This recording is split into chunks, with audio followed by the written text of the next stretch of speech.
What's up? It's Film Frenzy, and the movie adaptation of the book To All the Boys I Loved Before recently debuted on Netflix August 17th, so I'm here today to review this film. Let's get started with my first category I want to talk about, direction and visuals.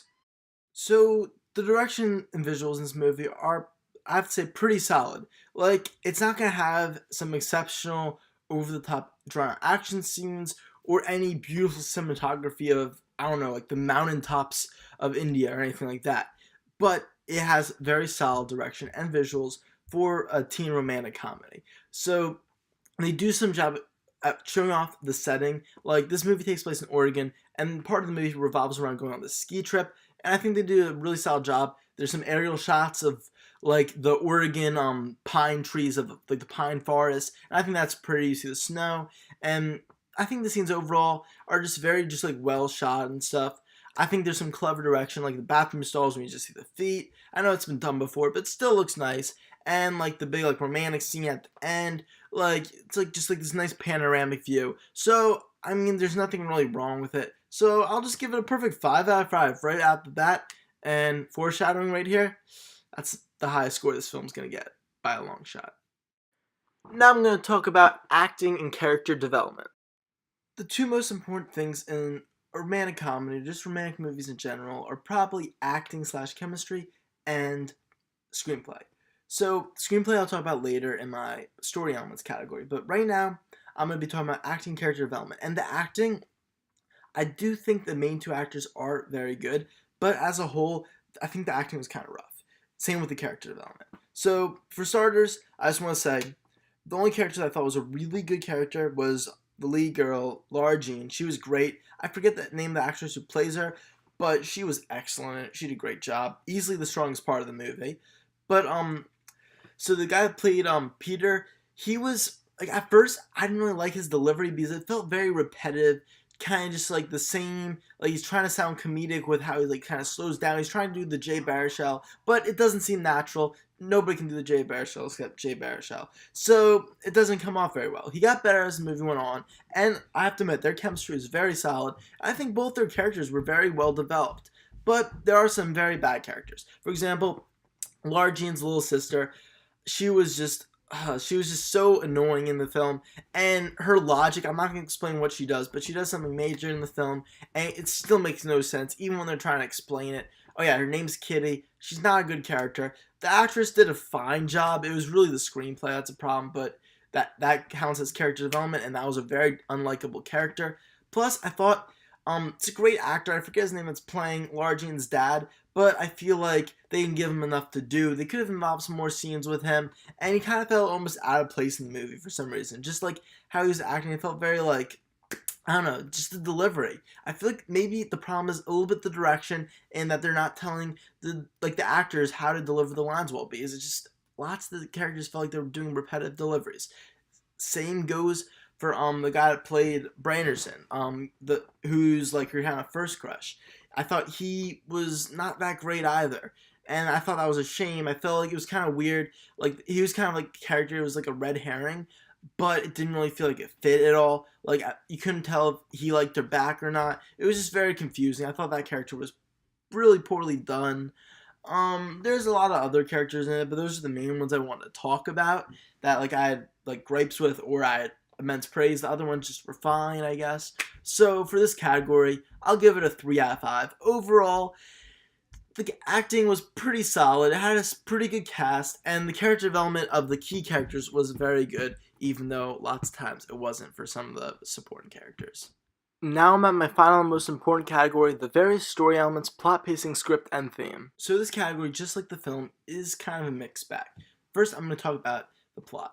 It's kind of a little bit standard for a romantic comedy. That's okay, but it's still kind of a little predictable. It's kind of like, I like the premise where there's 5 letters that she wrote, like not actually to send them, but just she keeps in a box in her room to the 5 boys she's ever loved, just like the title says, and they get sent out to the 5 boys. So the plot revolves around 3 of them and the repercussions, and that's kind of fun. I like the premise. I thought the trailer was really good. I was really excited to see this movie, especially when the 94% Rotten Tomatoes Thermometer came out.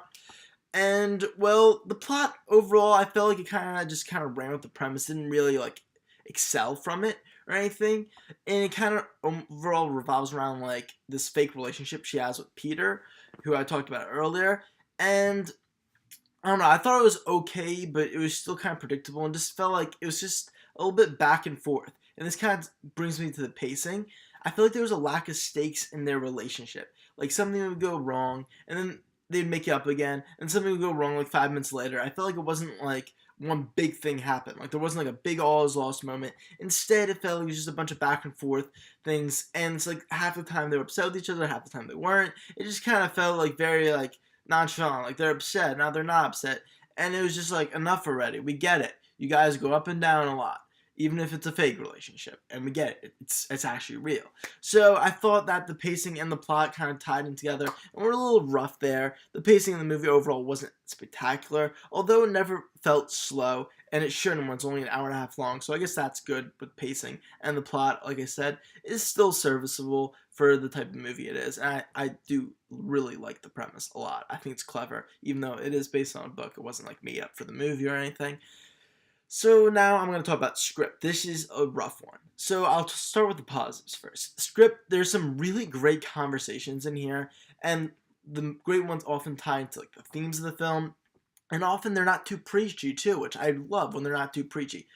And I think overall the script though is kind of a little bit bad. It gets better as the film goes on, but the first act and a half, just like the first half of the movie, I guess, is pretty rough. Like, most of the jokes don't land throughout the entire movie. Like, I would say about 30% land, and that's really bad.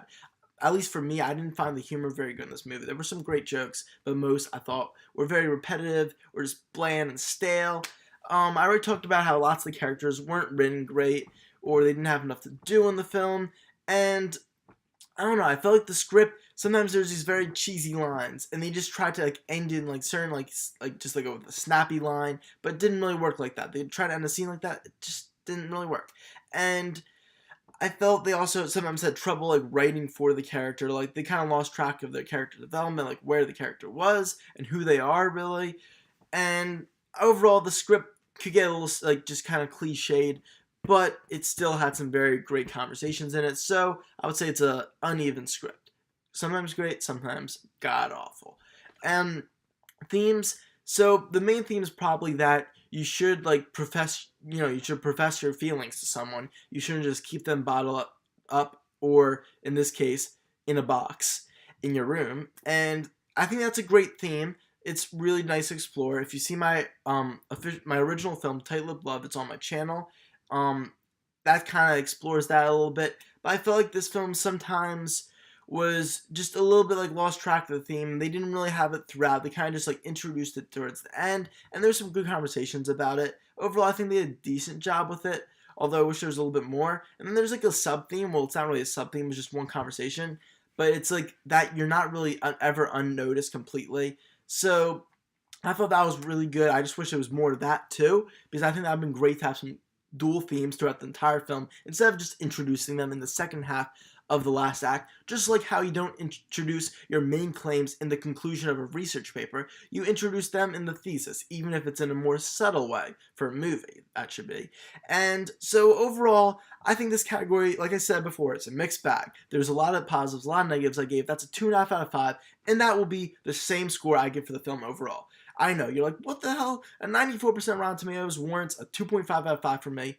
Don't worry, I'm still going to give it the thumbs up version of the 2.5, but I thought it was a very mediocre movie. It could have been spectacular. It had a lot of potential. I was really excited to see it. I was really let down. There were some great parts, particularly the main actress playing Laura Jean and the character overall, but it suffered from many different issues, many I didn't even get time to talk about in this review, but I hope you enjoyed it. Thank you for watching. Make sure to subscribe to Film Frenzy for more reviews, rankings, other videos on my channel.